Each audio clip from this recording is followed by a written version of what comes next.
Hi guys, my name is Rachel Stile. I'm the author of Running in Silence, and I'm here interviewing Matt Smith, who actually ended up going to the same high school that I did quite a few years after me. I make that sound like I'm really old or something, but he went to the same high school and he actually dealt with an eating disorder. So I thought it would be a great idea to interview him and get his perspective on how he dealt with it, especially as a man dealing with an eating disorder. So he's been brave enough to share his story, and he'll be doing that today. So we're actually going to start with the first question, just kind of like explaining your background with the eating disorder, how it came about, just I guess the overall story. So I guess my story sort of begins in like the 4th grade, late elementary school I guess, and that's when I started running.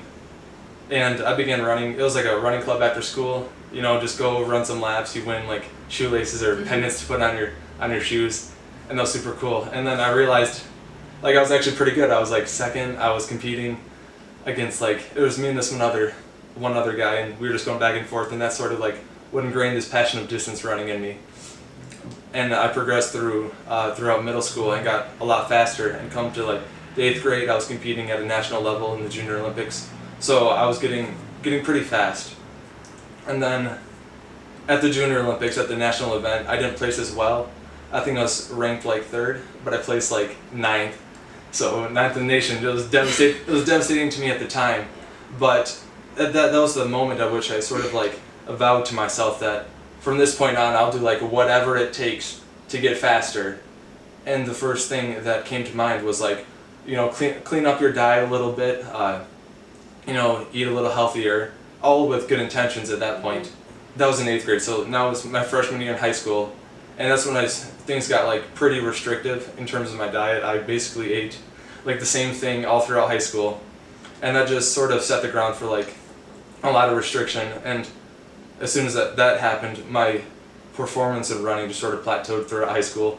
And then about halfway through my junior year, that's when things started to go downhill a little bit.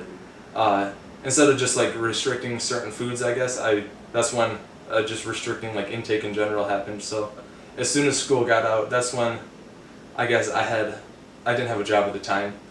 So I basically had all day to run and to ride my bike and to swim. And that's literally what I did from the crack of dawn to night. I ran, I swam, and I biked. And that went on for like 2 months until I was in like very poor health. My heart rate was getting extremely low, having some heart palpitations, so like borderline cardiac arrest, but it got very scary.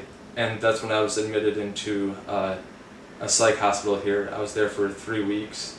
Or I guess before I went into the hospital, that's when I realized like I'm kind of stuck. Like I don't want to do this anymore. I don't want to be exercising like this. I don't want to be restricting like this.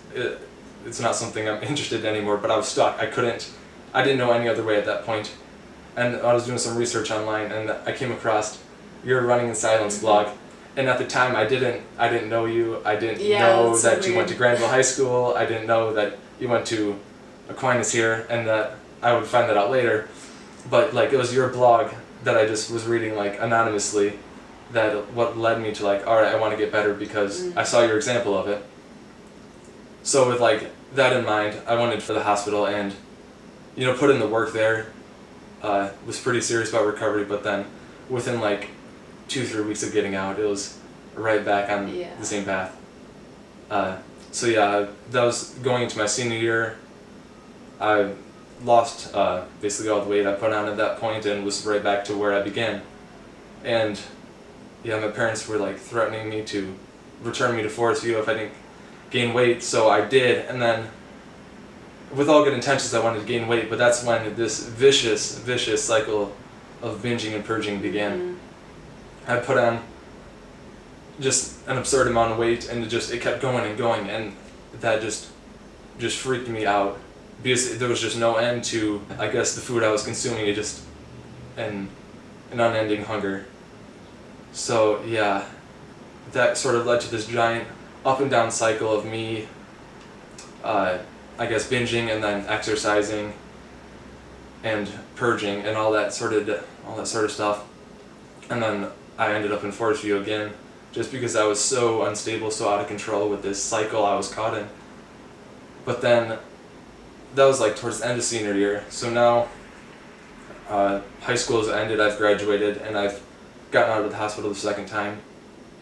And that's when it literally felt like I was rebuilding my life at that point. Like, Yeah. I had lost all my friends at that point, and I managed to hold on to my grades. Just felt like I was rebuilding myself. I got a job, just doing that every day, just trying to eat, 3 consistent meals throughout the day, and I slowly just sort of rebuilt myself over that summer. I'm just wondering, like, what your when your parents suspected it, was it pretty late into the eating disorder, I guess, when you already established your habits and everything? I guess there was, so in terms of like my parents, I guess there was various stages that they went through.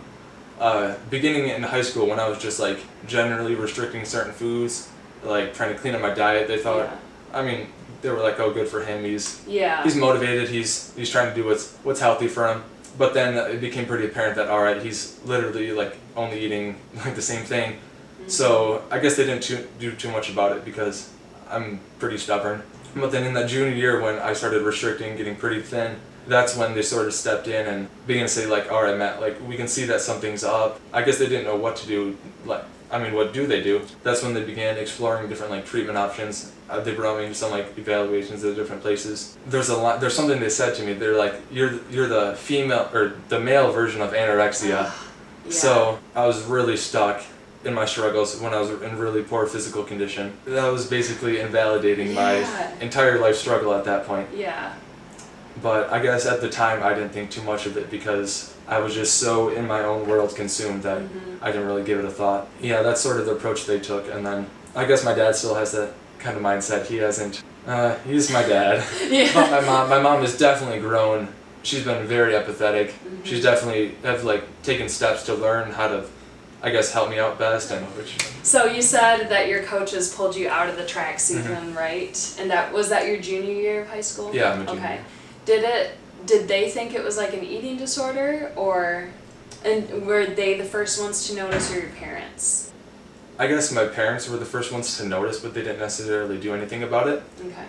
But it was probably about halfway through the track season, and that's when there was 2 coaches of the guys team. It was an interesting sort of day because first the athletic director pulled me aside and they said, Matt, we've noticed some fluctuation in your weight through the past couple of years. And they told me, like, this year we noticed that you're a lot thinner than you used to be, and we just wanted to make sure that everything's all right, that it's going fine. And then I just like blatantly lied to the athletic director, told him I was fine. But then later in the day, that's when the actual track coaches pulled me aside, and I just completely broke down and lost it, like in tears in front of them. Yeah, they're like, Matt, like, we basically know what's going on. We can see that you're not going to any like team dinners, and so we know something's up. And I guess we sort of just tried to make a plan. They decided to take me off the team for a week or 2. I guess, but that was the track coaches. My cross country coach is just a phenomenal guy. Okay. And she was extremely supportive. He still is. He's in contact with me. Cool. Yeah. Good. So, I guess it's very dependent on the coach, but I guess, my teammates, it was obvious that I always had some sort of, issue, just some sort of deal with food.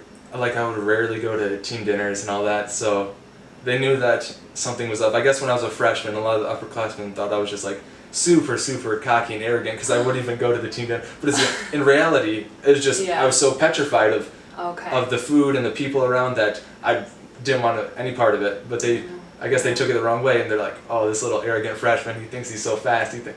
As I guess I progressed throughout high school, and in that junior year, I told some of my closer friends on the team that, I'm struggling with this. I guess most of them, they weren't so supportive. They just kind of like, they didn't make an effort to contact me. And then with me being so withdrawn and isolated at that point, there's no way that any communication was going to go on. But that's not to say that all of them, there's a select few that stayed in contact with. They're teenage guys, like, they're young, we're students. We don't know how to deal with this sort of stuff. Like, it's unusual. They don't know how to go about talking with it, giving me advice. they just don't know what to do. So Yes. through no fault of their own. But exactly. Same thing with the coaches. It's like we just don't have that awareness still, which is really unfortunate, and that's people just don't know how to handle it. So I I guess the running, it played like a really unique role in it later on. Obviously running is what started, I wanted to eat healthier for my running, but then once things got really bad and I was at a really low weight, like it was this unique phenomenon that was going on. Like I would go out and run these massive workouts, like very long workouts, and you get the runner's high, and then I always felt like when I like get done with the workout, I felt like I was literally high.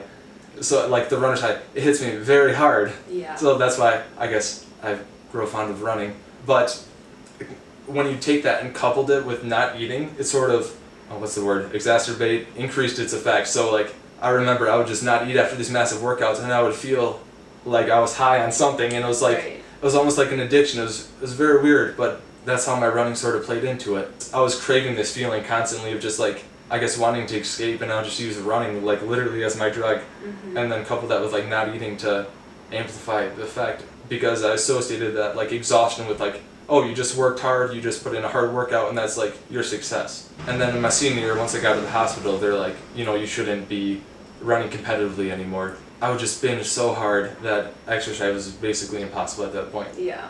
With I understand that feeling. With the constant state of just feeling bloated and your joints aching, and yeah.